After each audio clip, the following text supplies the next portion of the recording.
Ой, друзья, я в шоке, я в глубоком шоке. Сейчас я такой скандал учудю. Девушка!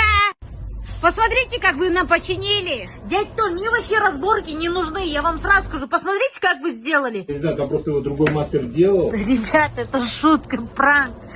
На самом деле у вас золотые руки, и я реально хочу вас поблагодарить. Вы не первый раз меня выручаете. И всем своим подписчикам я советую этот сервисный центр. Если у вас сломалась бытовая техника, обязательно обращайтесь 1v.kz. Благодарю.